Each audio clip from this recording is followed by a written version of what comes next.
सुखी करण्याला ज्ञानदेवी आला महात्मा फुले.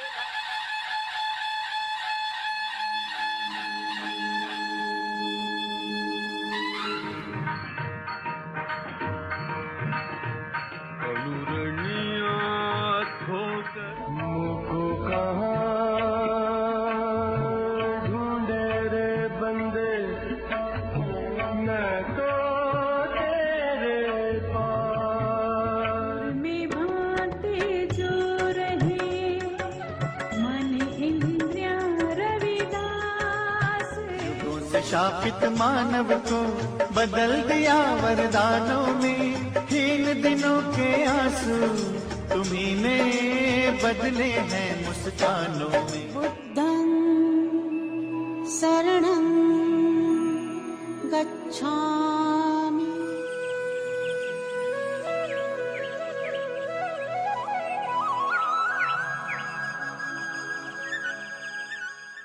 आज का दिन एक ऐतिहासिक दिन है.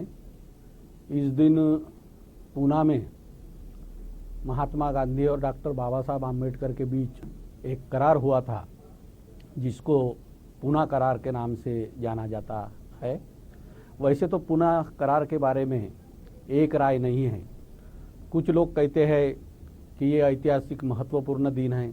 कुछ लोगों का कहना है कि ये ऐसा दिन है जिस दिन इतिहास में हमारे साथ बहुत बड़ा धोखा हुआ था. तो ये ऐसे दिन के उपलक्ष्य में आज हम चर्चा कर रहे हैं.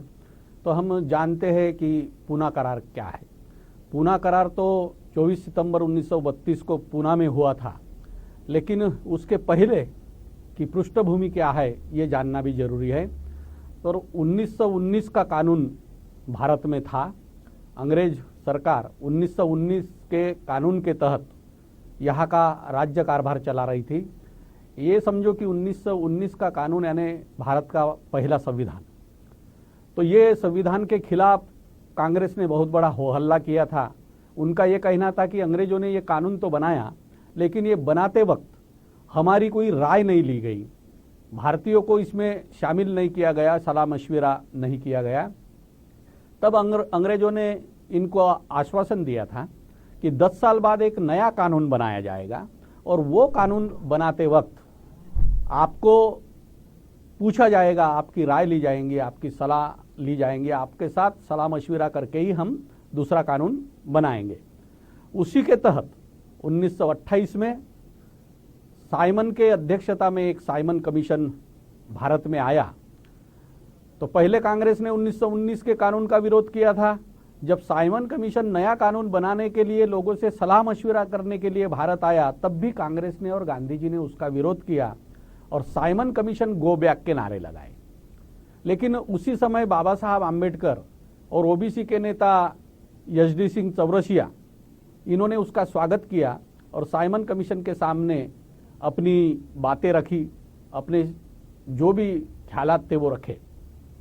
साइमन कमीशन ने पूरे साल भर भारत में सभी लोगों से चर्चा करने के बाद में 1929 को ब्रिटिश गवर्नमेंट को अपनी रिपोर्ट पेश की और उस रिपोर्ट के आधार पर 1930, 1931 और 1932 में इंग्लैंड में राउंड टेबल कॉन्फ्रेंस हुई. अब ये राउंड टेबल कॉन्फ्रेंस इंग्लैंड में हुई तो इसमें पूरे भारत से 89 यानी 89 सदस्य थे. उसमें 16 सदस्य अंग्रेज के सदस्य थे, 20 सदस्य संस्थानिक लोग थे उनके थे और 53 सदस्य ब्रिटिश भारत के थे. उसमें 2 सदस्य शेड्यूल कास्ट के भी शामिल थे. अभी ये सदस्यों में मुसलमानों के महत्वपूर्ण 3 सदस्य थे, बैरिस्टर मोहम्मद अली जीना, आगा खान और सर मोहम्मद शफी. हिंदू के तरफ से तेज बहादुर सप्रू थे. दूसरे सेटलवाड़ थे, चिमनलाल सेटलवाड़. तीसरे यमार जयकर थे. ऐसे इनके भी महत्वपूर्ण सदस्य थे. सिखों के तरफ से उज्जवल सिंह थे. क्रिश्चियनों के तरफ से केटी पन्नीकर थे।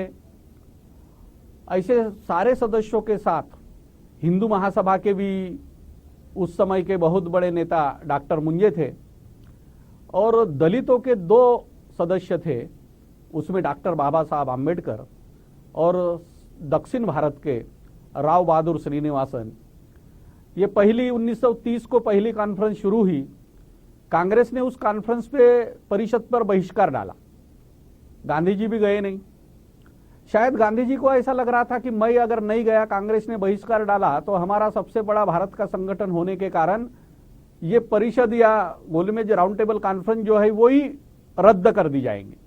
लेकिन ऐसा हुआ नहीं, परिषद हुई, उसमें जो भी उपस्थित थे उन्होंने अपने ख्यालात रखे, बाबा साहब ने तो और पुरजोर ख्यालात रखे, और इसलिए फिर 30 की कॉन्फ्रेंस में ये नहीं गए। लेकिन दूसरी राउंड टेबल कॉन्फ्रेंस हुई तो उसमें फिर कांग्रेस और गांधी जी ने वहां शामिल होने का निर्णय लिया। अभी गांधी जी को ऐसा लग रहा था कि जैसे वो बहुत बड़े महात्मा है, संत है, और मैं जब वहां जाऊंगा तो सारे लोग मेरे स्वागत के लिए तैयार रहेंगे। इतना ही नहीं तो जैसा मैं महात्मा हूँ और बाकी सारे मेरे भक्त हैं, ऐसे लिहाज से मैं बातें करूंगा और बाकी सारे लोग मेरी बातें सुनेंगे। लेकिन वो ये भूल गए थे कि वहां जाने के बाद में मैं भी एक उसमें सदस्य हूँ, मैं जो बोलूंगा उसको भी क्रॉस किया जाएगा, या मैं जो बोलूंगा उसके विरोध में भी कुछ लोग बोलेंगे। ये उनको कोई समझा नहीं। लेकिन वहां जाने के बाद में वो जो हालात देखा उन्होंने, तो उनको लगा कि यहाँ भारत में जैसा मेरा कुछ चलता है वैसा यहाँ चलने वाला है नहीं। अब पहली राउंड टेबल कॉन्फ्रेंस होने के बाद में दूसरे राउंड टेबल कॉन्फ्रेंस में 3 महत्वपूर्ण सब्जेक्ट रहने वाले थे, जो सब्जेक्ट पहले इसमें उन्होंने नहीं लिए विचारार्थ। उसमें एक था कि भारत के अल्पसंख्यक की समस्या, दूसरा सब्जेक्ट था भारत के जो हमारे स्टेट्स है, तो ये संघीय, भारत का संघीय ढांचा कैसा रहेगा, और तीसरा था ब्रिटिश गवर्नमेंट में भारत का स्थान क्या रहेगा। तो ये 3 सब्जेक्ट पर चर्चा होनी थी।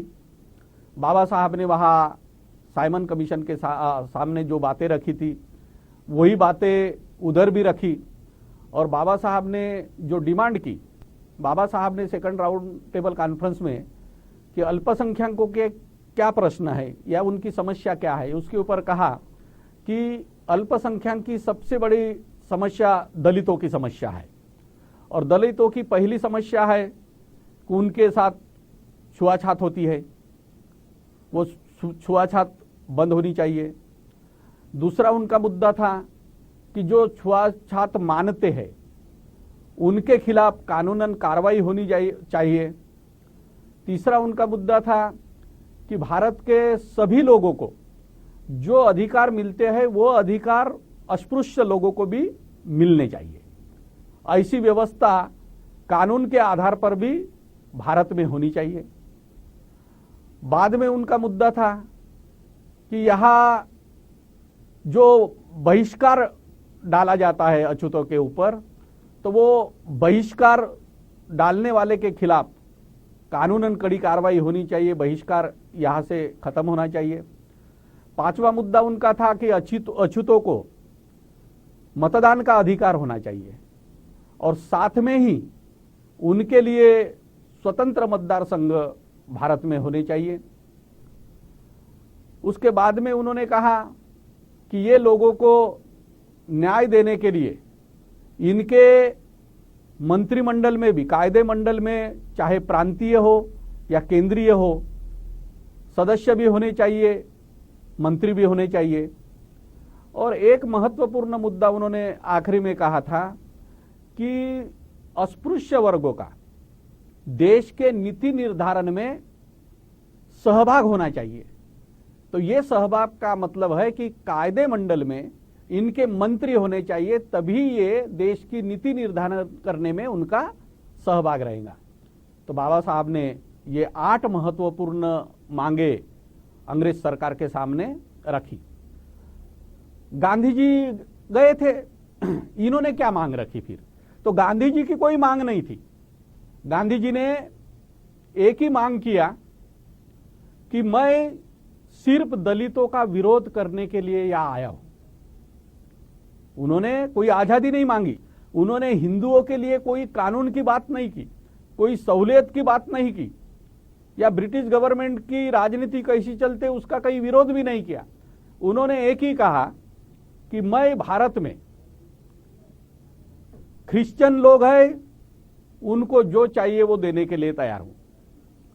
मुसलमान लोग हैं, उनको भी मैं जो भी उनकी मांगे है वो देने के लिए तैयार हूं। सिखों के लिए भी मैं देने के लिए तैयार हूं। एंग्लो इंडियन लोगों को भी देने के लिए तैयार हूं। यूरोपियन को भी देने के लिए तैयार हूं। लेकिन यहां के अछूतों के लिए मैं कुछ भी नहीं देना चाहता। ये उनकी मांग थी। अभी ये समझ में नहीं आता कि अपनी मांग रखने के बजाय वो दूसरे की मांग जो थी उसका विरोध करने लगे। ये बातें तो अंग्रेजों को भी समझ में नहीं आ रही थी। और फिर उसके लिए उन्होंने क्या किया? उसके लिए उन्होंने किया, पहला काम किया कि मुसलमानों को विरोध करने के लिए तैयार किया। वो मुस्लिम प्रतिनिधियों से मिले। मुस्लिम प्रतिनिधियों की 14 मांगे थी।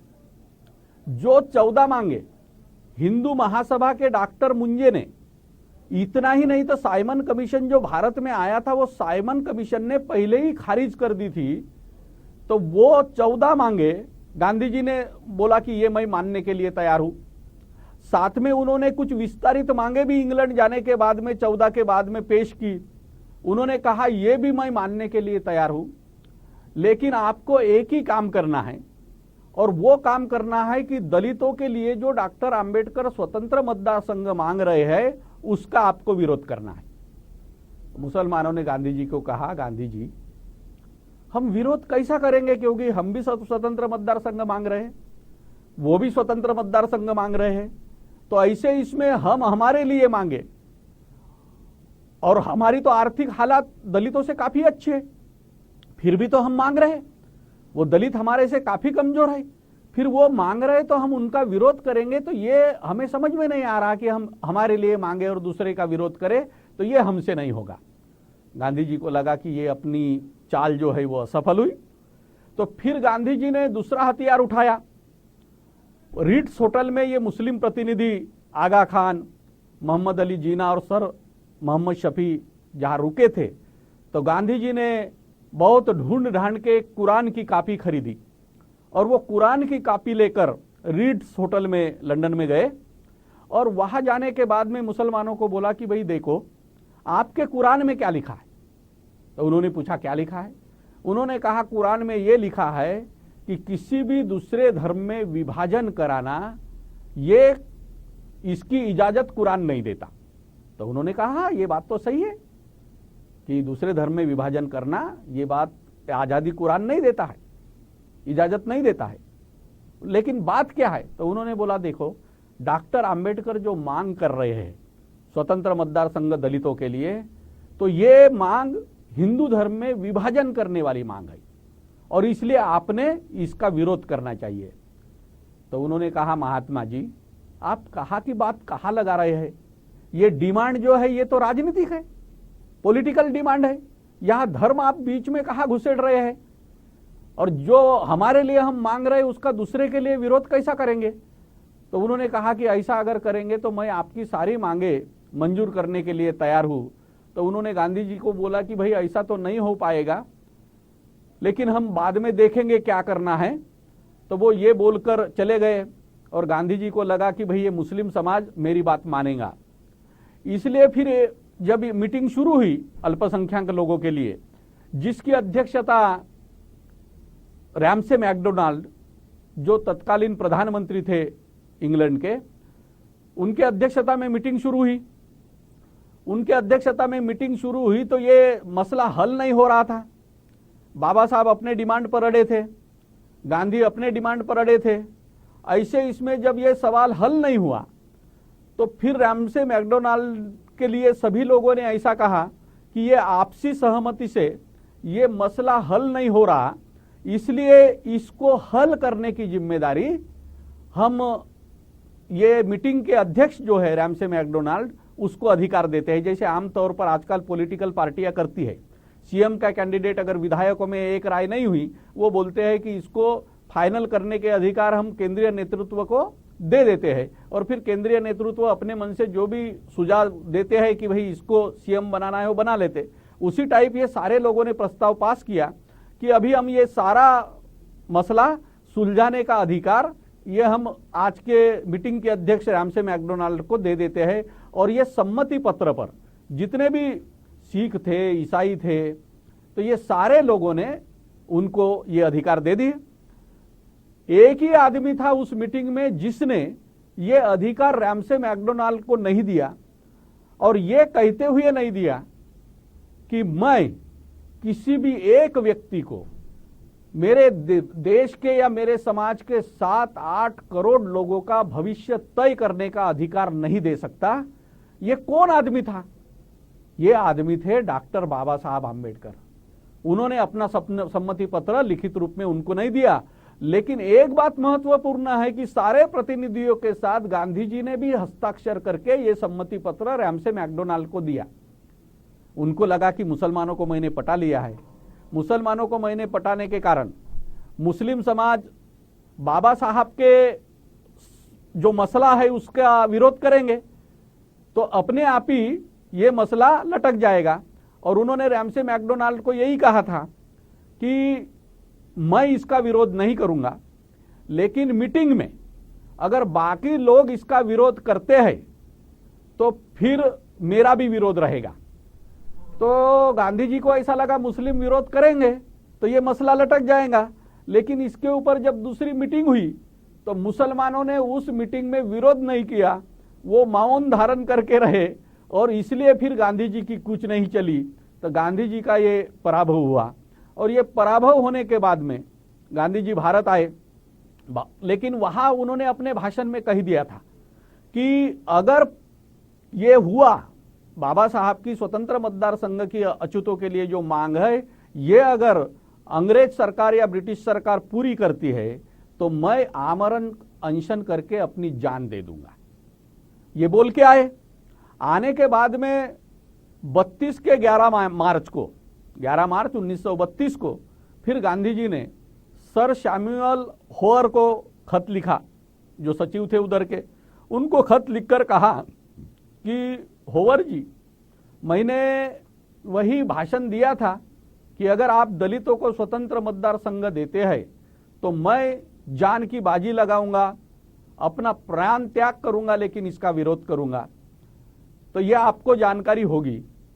सैमुअल होअर ने कहा कि हमें इसकी जानकारी है, लेकिन अभी इसके ऊपर कोई चर्चा नहीं हुई।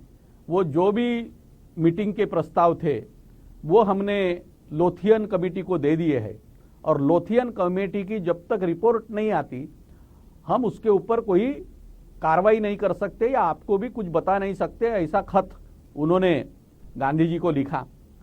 गांधी जी ने कुछ दिन बाद दूसरा खत फिर सैमुअल होअर को लिखा, और उसमें गांधी जी ने याद दिलाई कि मैंने कहा था कि अपनी जान दे दूंगा, आपको याद है क्या नहीं है? सैमुअल होअर ने कहा कि याद है, लोथियन कमेटी की रिपोर्ट अभी अभी हमारे पास आई है, और वो अभी चर्चा के लिए हमारा जो भी मंडल है उसके पास चले गई है, और एक आधी महीना लग ही सकता है उसके ऊपर विचार करने के लिए, उसके बाद में आपको बताया जाएगा। फिर तीसरा खत उन्होंने रामसे मैकडोनाल्ड को लिखा, और रामसे मैकडोनाल्ड को उन्होंने लिखा कि आपको मैं सूचित करता हूं कि मैंने अपने ख्यालात जो रखे थे उसके बारे में मैं 2 खत सैमुअल होअर को लिखा है, और वो आपके सामने आए ही होंगे। तो आप कृपा करके इस पर कोई निर्णय ना ले, नहीं तो मैं अपने आमरण अनशन के निर्णय पर अटल हूं। तो तब उन्होंने इनको लिखा कि गांधी जी, आपने तो कहा था कि मैं दलितों के अधिकार के खिलाफ नहीं हूं, उनके स्वतंत्र मतदार संघ के खिलाफ नहीं हूं। मेरी सिर्फ एक ही मांग है कि इससे हिंदू का विभाजन होगा, ये मुझे बर्दाश्त नहीं है।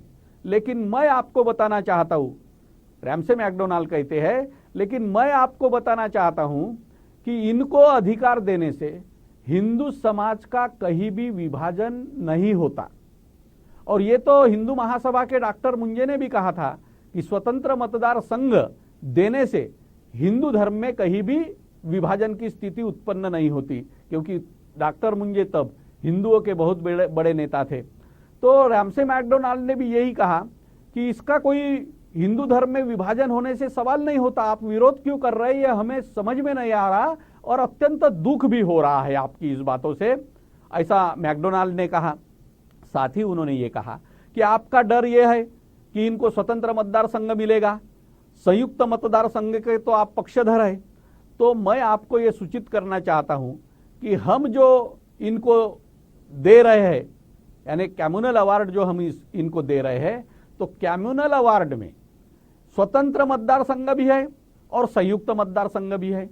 आप संयुक्त मतदार संघ के तो पक्षधर थे ही, अभी स्वतंत्र मतदार संघ में ठीक है कि शेड्यूल कास्ट का ही कैंडिडेट चुनाव में खड़ा रहेगा और शेड्यूल कास्ट के ही लोग उसको चुन कर देंगे, ये एक बात हो गई। लेकिन साथ ही उसमें एक जनरल कैंडिडेट भी रहेगा, तो वो जनरल कैंडिडेट को शेड्यूल कास्ट भी वोटिंग करेगा, ये पहली बात। और दूसरी बात आपको जो सता रही है कि इनको हम वोट कहाँ देंगे, तो उनको हमने ये अधिकार दिया है कि वो शेड्यूल कास्ट के रिजर्व कैंडिडेट के रूप में उस क्षेत्र में लड़ सकते हैं, साथ में वो सर्वसाधारण क्षेत्र में भी लड़ सकते हैं। जैसा मुसलमानों को हमने कहा है कि मुसलमानों का जो क्षेत्र है उसी में मुसलमान लड़ेगा, वो सर्वसाधारण क्षेत्र में नहीं लड़ेगा, तो उसका कोई सवाल नहीं आता। लेकिन अछूतों के लिए हमने 2 मत का अधिकार दिया है, एक तो वो स्वतंत्र मतदार संघ में लड़ेंगे, उसमें भी वोट देंगे, सर्वसाधारण क्षेत्र में जो स्पृश्य हिंदू खड़ा रहेगा उसको भी वोट देंगे। इतना ही नहीं, तो वो सर्वसाधारण क्षेत्र में खड़े रहेंगे तो सवर्ण लोगों के भी वोट मांगने के लिए वो दया याचना करेंगे। इसका मतलब हिंदू धर्म में इसका कोई विभाजन होने का सवाल ही नहीं है। साथ में ये जो इनको सहूलियतें दी जा रही है वो सिर्फ 20 साल के लिए है, 20 साल के बाद में ये अपने आप खत्म हो जाएगी, तो हिंदू धर्म के विभाजन का सवाल ही नहीं आता। तो आप क्यों विरोध कर रहे हैं ये मेरे समझ में नहीं आ रहा। वो आपकी जो बातें हैं वो ठीक नहीं है, आपने ये स्वीकार करना चाहिए। गांधी जी ने उनका खत मिलने के बाद में फिर और एक खत लिखा और उनमें उन्होंने कहा कि भाई आप जो भी बातें कर रहे हैं, मैं स्वतंत्र मतदार संघ के उनके खिलाफ नहीं हूं, मैं उनके संयुक्त मतदार संघ के खिलाफ में नहीं हूं, मैं उनके प्रतिनिधित्व के खिलाफ नहीं हूं। आप अपने निर्णय को, आपने जो 17 अगस्त 1932 को जो कम्युनल अवार्ड घोषित किया है, जातीय निवाड़ा घोषित किया है, उसके ऊपर आप पुनर्विचार करें, नहीं तो फिर मुझे अपना जो निर्णय है वो अमल में लाना पड़ेगा, मेरा प्राणांतिक उपोषण करना पड़ेगा। तो दूसरा खत मिलने के बाद में रैमसे मैकडोनाल्ड ने काफी तीखा खत लिखा और उन्होंने कहा, गांधी जी आप जो बोल रहे हैं कि हिंदू समाज का विभाजन वो तो कहीं होता दिखाई नहीं दे रहा, आप उनके स्वतंत्र मतदार संघ के समर्थन विरोध में है और संयुक्त मतदार संघ के समर्थन में है, ये जो बातें बता रहे हैं ये भी आपकी बातें हैं, ये भी झूठी बातें हैं। सबसे पहले महत्वपूर्ण बात है कि आपको अछूत लोग कायदे मंडल में आना चाहिए, ऐसी ही आपकी इच्छा नहीं है, आपको लगता कि ये कायदे मंडल में नहीं आना चाहिए, उनके प्रतिनिधि कायदा बनाने में नहीं रहना चाहिए, क्योंकि वो अगर यहाँ आते हैं तो वो आते हैं तो फिर कुछ वातावरण अलग बदल सकता है, वो अपने हक के लिए कानून बनाने के लिए यहाँ आएंगे, वो आत्मसम्मान से यहाँ रहेंगे, ये आपको नहीं लगता है, इसलिए आप इसका विरोध कर रहे हैं। इसलिए आप ही आपके बात पे पुनर्विचार करें, हम इसमें कुछ नहीं कर सकते। इसलिए रैमसे मैकडोनाल्ड ने उनको ये खत लिख दिया और ये लिखने के बाद में फिर 18 अगस्त को गांधी जी ने ये ऐलान कर दिया कि मैं अभी 20 सितंबर से आमरण अनशन पर बैठ जाऊंगा। 20 सितंबर को आमरण अनशन में बैठने का उनका फैसला हुआ और जैसा ही ये फैसला हुआ, बाबा साहब ने पहले ही 2-3 बातें कही थी। बाबा साहब ने कहा कि कई महात्मा आए और चले गए, लेकिन अछूत अछूते रहे, अछूतों का वो भला नहीं कर पाए, और एक महात्मा आदमी रहता है या जाता है इससे मुझे कोई फर्क नहीं पड़ता। मेरे 7-8 करोड़ दलितों के हक मैं एक महात्मा के जान के लिए नहीं कुर्बान करूंगा। और मैं हिंदुओं के दास उनको सदा सदा के लिए नहीं बनाऊंगा। फिर और जब माहौल खराब हुआ तो बाबा साहब ने और कहा कि ये 7-8 करोड़ लोगों के लिए मैं बड़े महत प्रयास से अधिकार मिलाए है, वो अधिकार मैं एक आदमी के हठ धर्मिता से मैं वापस नहीं लूंगा। चाहे ये मेरे घर के सामने जो बिजली का खंबा मुझे दिखाई दे रहा है, कोई मुझे ये बिजली के खंबे में फांसी पर लटका भी दे तो भी मैं अपने हक नहीं छोड़ूंगा। लेकिन गांधी जी का उपोषण शुरू हुआ और गांधी जी का उपोषण 20 सितंबर को शुरू हुआ। कुछ कांग्रेस गांधी जी के खास लोगों के आग्रह के खातिर बाबा साहब गांधी जी को मिलने भी गए, उनको समझाने का प्रयास किया, लेकिन वो बात नहीं बनी। तो फिर एक बात चल रही थी कि अभी क्या करना। तो फिर बाबा साहब जब अड़ गए कि ये नहीं हो सकता, मैं ये हक नहीं छोड़ूंगा, तो फिर उनका उपोषण शुरू हुआ 20 को। फिर बाबा साहब को इतना वो कड़ा संदेश लेकर थे कि मैं किसी भी हालत में नहीं ये करूंगा, लेकिन उनको क्यों करना पड़ा। तो कुछ ऐसी बातें हुई कि जैसा ही गांधी जी का उपोषण शुरू हुआ, पूरे देश में बाबा साहब के खिलाफ एक वातावरण निर्मित हुई, एक लहर पैदा हुई कि ये अंग्रेजों का बगल बच्चा है, ये अंग्रेजों का हस्तक है, ये देशद्रोही है। तो ये एक बात हुई। दूसरे देश के सारे वर्तमान पत्रों ने बाबा साहब के खिलाफ लिखना शुरू किया कि ये बाबा साहब बहुत गलत कर रहे हैं। फिर तीसरी बात थी कि जो पॉलिटिकल लेवल के लोग थे, राजगोपालाचारी थे, मदन मोहन मालवीय थे, राजेंद्र प्रसाद थे, इन्होंने बाबा साहब के ऊपर राजनीतिक दबाव बनाया। फिर कुछ गांधी जी की पत्नी थी कस्तूरबा, बेटा था देवीदास, तो कस्तूरबा ने अपने सुहाग की भीख और देवीदास गांधी ने अपने पिता के प्राण की भीख मांगी, उनको बचाने के लिए विनती की। उसके बाद में एक गुजरात का आदमी था, वो गुजरात के भट्ट ने बाबा साहब को धमकी का पत्र लिखा कि अगर गांधी जी चले जाते हैं तो हम आपकी हत्या कर देंगे। दूसरा, पूना के जो कुछ नौजवान थे, उन्होंने साजिश रची थी कि डॉक्टर आम्बेडकर की हत्या कैसी की जाए। एक तीसरा आदमी था, उसने खून से खत लिखा और पूरे देश में ऐसा माहौल बनाया गया कि ऐसा आम्बेडकर के ऊपर दबाव डाला जाए ताकि वो राजी हो।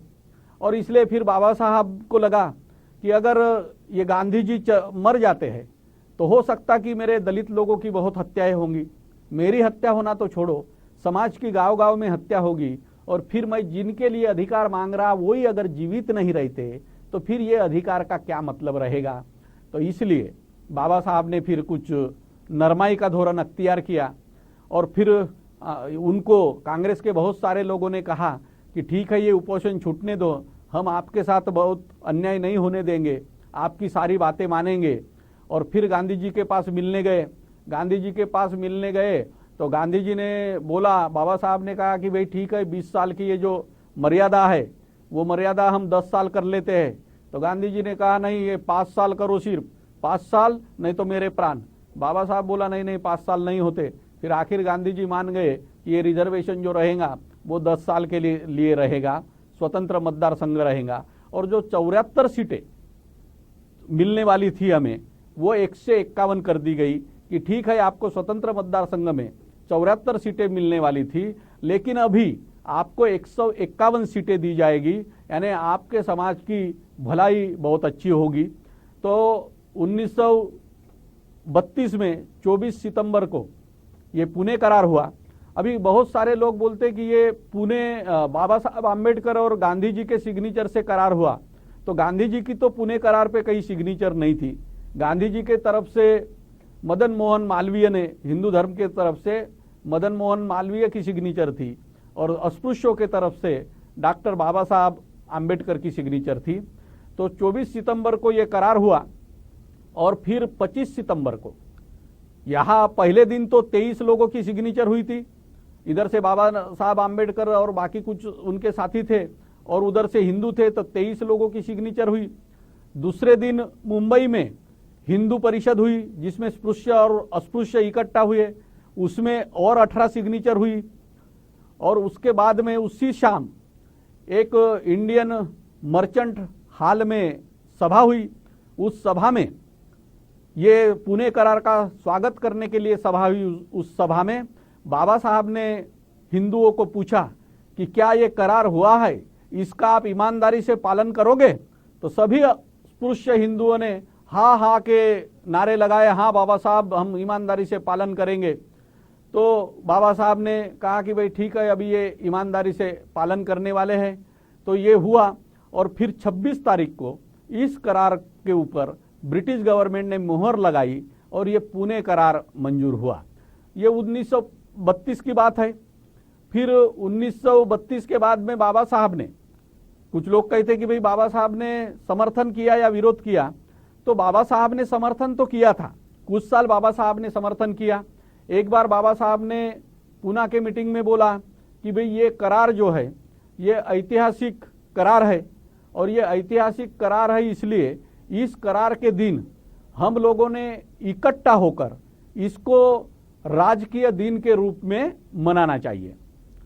दूसरी बार उन्होंने कहा कि ये करार जो है, ये करार सही तरीके से लागू होता या नहीं होता, इसके ऊपर चर्चा करने के लिए या उसके ऊपर मंथन करने के लिए हम लोगों ने इस दिन इकट्ठा होना चाहिए। ऐसा 2 बार बाबा साहब ने उसका समर्थन किया। लेकिन जैसे ही 1937 में चुनाव हुए, पहले चुनाव भारत में 1932 के राउंड टेबल कॉन्फ्रेंस के बाद जो कानून बना उनको 1935 का सेकंड इंडिया एक्ट बोलते हैं, यानी सेकंड भारत का संविधान समझो। तो उसके अनुसार दलितों को बाकी तो सब मिला था, स्वतंत्र मतदार संघ के साथ, संयुक्त मतदार संघ के साथ साथ वोटों का अधिकार और बाकी सारी मांगे मान ली गई थी।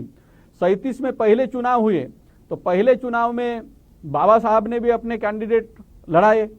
सारे हिंदुओं ने पुनः करार करते वक्त कहा था कि डॉक्टर आंबेडकर आपके ये स्वतंत्र संयुक्त मतदार संघ में हम कोई ये चालबाजी नहीं करेंगे, वो आप जो भी लड़ाना है लड़ाओ जिताओ। लेकिन कांग्रेस ने सभी जगह उम्मीदवार खड़े किए और ऐसे उम्मीदवार खड़े किए जो अनपढ़ थे, गवार थे, लाचार थे, गुलाम थे, भाड़ोत्री थे। तो ऐसे कैंडिडेट खड़े किए और 151 में से 73 सीटें कांग्रेस ने जीती। बाबा साहब के इंडिपेंडेंट लेबर पार्टी को सिर्फ 13 सीटें मिली, उसमें बाबा साहब भी जीत गए थे। उसके बाद में बाबा साहब ने 38 में कहा कि कांग्रेस वालों ने हमारे साथ धोखा दिया, जो लोग उन्होंने लड़ाए वो हमारे समाज के अतिशय निकृष्ट दर्जा के लोग लड़ाए, ताकि वो चुनकर जाने के बाद में भी कायदे मंडल में कुछ नहीं कर पाए और वो उनके थाली के नीचे की बिल्ली बनकर या भीगी बिल्ली बनकर रहे। तो ऐसा बाबा साहब ने उसके ऊपर कहा था। 39 में भी बाबा साहब ने फिर कहा कि भाई हमारे साथ ये धोखा हुआ है और जो पालन करने वाले लोग थे उन्होंने इस करार का ठीक से पालन नहीं किया है। 1939 में बाबा साहब ने मुंबई में एक मीटिंग की और उसमें उन्होंने कहा कि 7-8 करोड़ दलित जनता के हक के विरोध में कोई एक महात्मा के प्राण बहुत मूल्यवान होते हैं, ये मानने वालों में से मैं नहीं हूं, ये मैं नहीं मानता। लेकिन कुछ लोग ऐसे थे जिनको गांधी के बिना जीना जीवन ही व्यर्थ लग रहा था, वो जी नहीं सकते थे, इसलिए मुझे ये करार करना पड़ा। लेकिन ये करार से कुछ फायदा नहीं हुआ। ये करार तो ऐसा हुआ कि जैसा कोई फल है उसमें का जूस निकाल लिया जाए और जो चौथा बचता है वो किसी के ऊपर फेंक दो, वैसा ही ये पुणे करार ने किया है।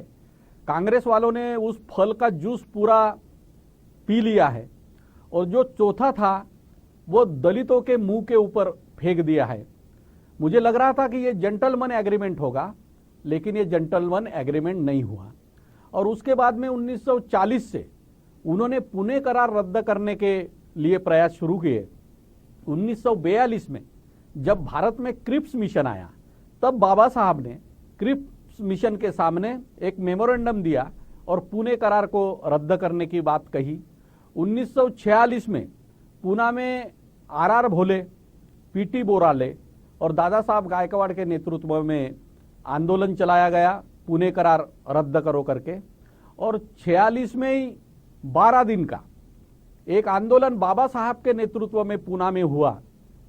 उस आंदोलन में बाबा साहब आम्बेडकर स्वयं थे, आर भोले थे, ये पीएन राजभोज थे, बंगाल के जोगेंद्रनाथ मंडल थे, दादा साहब गायकवाड़, ये सारे लोगों ने वो आंदोलन चलाया और उसमें नारे भी लगे, बाबा साहब करे पुकार, पुणे करार का करो धिक्कार, पुणे करार यह धोखा है। ये सारा आंदोलन चला। 46 में ही वर्धा में कांग्रेस कमेटी की, केंद्रीय कमेटी की मीटिंग हो रही थी। उसके सामने 10,000 दलित लोगों ने वहां इकट्ठा होकर पुणे करार के विरोध में निदर्शन किए थे। उसमें आवड़े बाबू थे, हरिदास आवड़े, उसमें कामड़े वकील थे। तो ऐसे लोगों ने वहाँ भी आंदोलन किया था। ये आंदोलन 46 तक होते रहे और उसके बाद में बाबा साहब ने जब भारत का संविधान बनाने की समिति बनी, वो समिति को भी एक मेमोरेंडम दिया था कि ये पुणे करार जो है वो रद्द होना चाहिए और स्वतंत्र मतदार संघ की स्थापना करनी चाहिए। लेकिन बाद में भारत का संविधान बना तो बहुत सारे लोगों को ये जो लग रहा था कि ये बाबा साहब और गांधी जी के सिग्नेचर से करार हुआ, इसलिए ये करार ऐतिहासिक है, महत्वपूर्ण है। लेकिन जब बाबा साहब के ही नेतृत्व में बार बार उसका धिक्कार किया गया तो फिर ये करार अच्छा कैसा हो सकता है। और गांधी की तो वहाँ कोई सिग्नेचर थी ही नहीं, तो फिर गांधी आम्बेडकर के सिग्नेचर से ये करार हुआ, ये भी उसको कहा नहीं जा सकता है। तो बाबा साहब ने कहा कि मैंने पूना करार से जो अधिकार स्वतंत्र मतदार संघ लाया था वो मेरे और समाज के कवच कुंडल थे, लेकिन ये गांधी जी ने उपोषण करके वो हमसे छीन लिए। तो बाबा साहब ने कहा, गांधी ने भी अंग्रेजों के सामने यही कहा कि मैं सिखों को देने के लिए तैयार हूँ, मैं क्रिश्चियनों को देने के लिए तैयार हूँ, मैं एंग्लो इंडियन को देने को तैयार हूँ, यूरोपियन को देने के लिए तैयार हूँ, मुसलमानों को देने के लिए तैयार हूँ, लेकिन मैं दलितों को एक लकड़ी के ऊपर जितनी बैठ सकती उतनी जमीन भी देने के लिए तैयार नहीं, मतलब उतने अधिकार भी इनको देने के लिए तैयार नहीं। तो ये बोले गांधी जी की वहाँ भूमिका रही है और इसलिए हमें वहाँ नहीं मिले। अच्छा, जो भी बात है, तो जो स्वतंत्र मतदार संघ केवल दलितों को नहीं मिला था, अंग्रेजों ने स्वतंत्र मतदार संघ दिया, वो मुसलमानों को दिया, क्रिश्चियनों को दिया, उसके बाद में उन्होंने एंग्लो इंडियन को दिया, यूरोपियन को दिया, सिख को दिया। इतना ही नहीं तो हिंदुओं में भी जमींदार को दिया, व्यापारी को दिया, मजदूर को दिया और दलितों को दिया। गांधी का केवल विरोध दलितों के मतदार संघों को था, हिंदू का विभाजन नहीं होना चाहिए, ये रट तो लगाई। लेकिन जब जमींदार को दे रहे थे, क्या वो हिंदू नहीं थे? मजदूर को दिया, वो हिंदू नहीं थे? व्यापारी को दिया, वो हिंदू नहीं थे? तो गांधी जी को कोई भी जो तर्क था वो तर्क बहुत महत्वपूर्ण नहीं था। उन्होंने सिर्फ अछूतों का विरोध करने के लिए ये सारा नाटक किया गया था और इसलिए उनके अधिकार चले गए। और वो भी गांधी जी ने अपनी जान की बाजी लगाई। अंग्रेजों ने उनको कहा था कि आप अगर आजादी के लिए प्राणांतिक उपोषण का हथियार उठाते हम समझ सकते थे, लेकिन आप दलितों के अधिकार के विरोध में ये उठाए, ये हमें अच्छा नहीं लगता, जबकि आप खुद को दलितों के मसीहा कहते हो। और सब लोग जानते हैं कि गांधी जी वहां गए, जाने के बाद गए बराबर उन्होंने कहा था कि दलितों का कोई प्रतिनिधि ही नहीं है, दलितों का मैं प्रतिनिधि हूं। यानी आम्बेडकर और श्रीनिवासन को वो प्रतिनिधि मानते ही नहीं थे। तब ये बातें जब भारत के अखबारों में आई तो यहाँ के लोगों ने टेलीग्राम भेजे बाबा साहब के समर्थन में कि ये हमारे प्रतिनिधि है, सैकड़ों टेलीग्राम भेजे। तब टेलीग्राम भेजना बहुत महंगा था, क्योंकि वो समुद्री मार्ग से जहाज से टेलीग्राम जाता था और एक टेलीग्राम का 50 रुपए उस जमाने में खर्च आता था। तो भी सैकड़ों टेलीग्राम बाबा साहब के समर्थन में गए।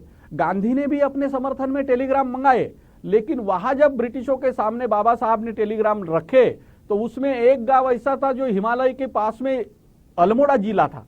वो अल्मोड़ा जिले के एक देहात का टेलीग्राम था। बाबा साहब ने कहा कि ये गांव को मैं जाना तो दूर, इसका मैं नाम भी नहीं सुना है। ऐसे जगह से भी टेलीग्राम आए हैं। गांधी जी के टेलीग्राम जब जांच किए तो सारे के सारे टेलीग्राम ये मुंबई और पूना से गए थे। तो अंग्रेजों के ध्यान में ये चालाकी आई कि ये जानबूझकर मंगाए हुए हैं, ये कोई नेता नहीं। इसलिए बाबा साहब को उन्होंने उनका दलितों का नेता मान लिया और अधिकार दिए थे। तो गांधी जी ने फिर प्राण की बाजी लगाकर ये हटाने के लिए सारा काम किया। और उन्होंने कहा था कि अछूतों की जो बात है वो तो हमारे समाज की बात है, ये तो हम एक दिन में दूर कर देंगे। दुर्दैव से ये हजारों साल से चली आ रही है और आजादी के अभी 60 साल बीत जाने के बाद में, 63 साल बीत जाने के बाद में भी ये कोई खत्म नहीं हुए। आज भी अस्पृश्यता के बारे में एक कवि कहता है, जंगल में रहते हैं सांप, गांव में बसते हैं आदमी। जंगल में रहते हैं सांप, गांव में बसते हैं आदमी। जंगल से बच के आओ तो गांव में डसते हैं आदमी। ऐसी छुआछूत की बात है। यहाँ इंसान जानवरों से प्यार करता है, लेकिन आदमी आदमी से नफरत करता है। जानवर से भी बदतर जिंदगी उसको बसर करने के लिए मजबूर करता है। तो ये हालात आज तक बदली नहीं है, ये हालात जैसी की वैसी है। तो बाबा साहब ने ये जो सारे अधिकार मिलाए थे, वो अधिकार मिलाने का उनका मकसद ही ये था कि ये समाज जब पढ़ लिख कर बड़ा होगा और चुनकर स्वतंत्र मतदार संघ के माध्यम से वहाँ कायदे मंडल में जाकर बैठेगा तो ये अपने समाज की भलाई कर सकता है। तो ये हो नहीं सका। बाबा साहब को भी इसका दुख था। और फिर जब ये करार को 50 साल हुए, ये करार को जब 50 साल हुए तो वो ही आर भोले, क्योंकि बीच में कांशीराम जी ने पुणे करार धिक्कार परिषदों का आयोजन किया था और बहुत सारे रिपब्लिकन के नेता तब विरोध में हो गए थे और ये कह रहे थे कि वही कांशीराम बाबा साहब का धिक्कार कर रहा, क्योंकि पुणे करार का धिक्कार ये बाबा साहब का धिक्कार है। लेकिन वो ये भूल गए कि बाबा साहब ने 1939 से पुणे करार का धिक्कार करना शुरू किया। 40 में उन्होंने धिक्कार किया, 42 को क्रिप्स मिशन को उन्होंने एक मेमोरेंडम दिया कि ये धोखा है। उसके बाद में 46 में तो उनके नेतृत्व में पूना में 2 बार आंदोलन हुआ।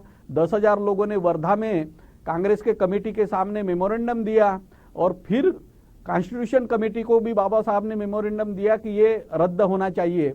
तो ये सारे आंदोलन होने के बाद में वही आर भोले जो कांग्रेस में गए, कांग्रेस में वो एमपी बने, सांसद बने और सांसद बनने के बाद में उन्होंने 50 वर्ष पूरे हुए। इसलिए 1982 को पूना में पूना करार स्वर्ण जयंती महोत्सव मनाने का ऐलान किया था।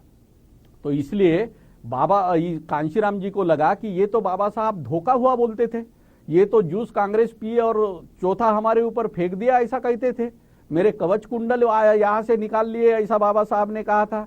इतना ही नहीं तो गांधी ने मेरी राजनीतिक हत्या की, ये भी बाबा साहब का स्टेटमेंट था।